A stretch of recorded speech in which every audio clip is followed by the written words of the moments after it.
Não é de hoje que as pesquisas eleitorais vêm sendo questionadas, mas nessas eleições a diferença vem sendo absurdas. O repórter Muzi fala sobre estratégias que podem manipular os resultados. Hoje saíram novas pesquisas, hein? E pesquisas com resultados bem diferentes. Em uma, Pablo Marçal na frente, na outra, Ricardo Nunes à frente. A gente começa trazendo aqui para você os números da Futura, pesquisa da Futura de intenções de voto à Prefeitura de São Paulo, que tem os seguintes resultados. Pablo Marçal, 26,9% das intenções de voto, Guilherme Boulos, 24,1%, Ricardo Nunes, 23,6%.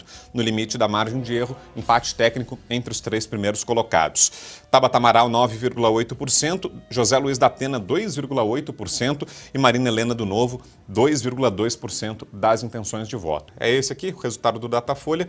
27%, na verdade, aqui estão invertidas as fotos dos candidatos. Quem aparece na frente é o Ricardo Nunes. O atual prefeito Ricardo Nunes do MDB tem 27% das intenções de voto, Guilherme Boulos 25% e o Pablo Marçal é o terceiro com 21%. Isso segundo o Datafolha. Mas pela margem de erro também haveria empate técnico entre os três primeiros colocados. Na quarta posição, Tabata Amaral, 9%, depois da Atena, 6% e Marina Helena, 2% das intenções de voto.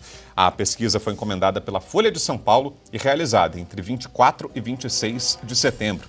Entrevistou presencialmente 1.610 pessoas acima de 16 anos na cidade de São Paulo. A margem de erro é de 2 pontos percentuais para mais ou para menos, considerando um nível de confiança de 95%. O registro na Justiça Eleitoral é sob o protocolo SP 06090/2024. Bruno Musa, volto contigo, Musa. Queria te ouvir sobre esses resultados e, mais uma vez, fica clara aí a diferença entre os institutos de pesquisa. O Musa está aqui no telão, deixa eu vir aqui para conversar com ele. Diferenças de resultados claras, né? Apesar de as duas pesquisas mostrarem empate técnico, há diferenças bem consideráveis entre o desempenho de cada um dos candidatos, né, Musa? Mais uma que vem reforçando aquilo que a gente vem falando nas últimas semanas, né, Brown? Ou seja, a depender do Instituto de Pesquisa, as coisas mudam e não é que mudam tão pouco, elas mudam com uma certa mudança considerável.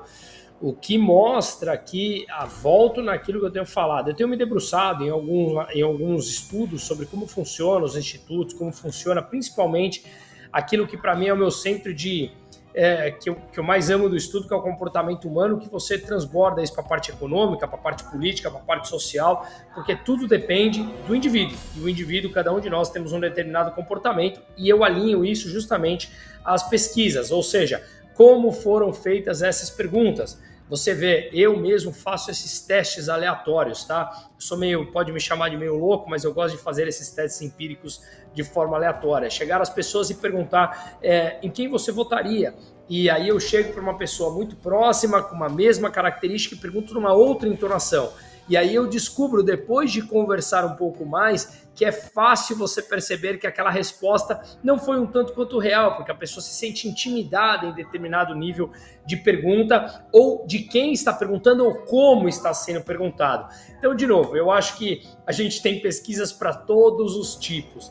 E aí, obviamente, é o que eu bato na tecla. Não é que as pesquisas estejam mentindo, é que tudo depende da forma como é feito e da forma como é questionada e as pessoas que estão sendo questionadas. Um determinado nível de pessoas, se você faz uma pesquisa com 1.200 pessoas, como foi, totalmente politizadas, que têm um conhecimento profundo de discussão política, econômica, social, etc., a resposta é uma. Se você pergunta para outro tipo de pessoa, dando uma ênfase, uma entonação, uma cara diferente, a resposta é completamente outra. Então, de novo, não é que o número dessas pesquisas são mentirosas, mas talvez não reflitam o que as pessoas vão lá e vão apertar o dedo dela nas urnas. E isso fica cada vez mais comprovado que a cada eleição que passa, seja presidencial, municipal, governador, a gente vê que os institutos, muitos deles erram e erram por números que são expressivos, não é alguma coisa dentro da margem de erro.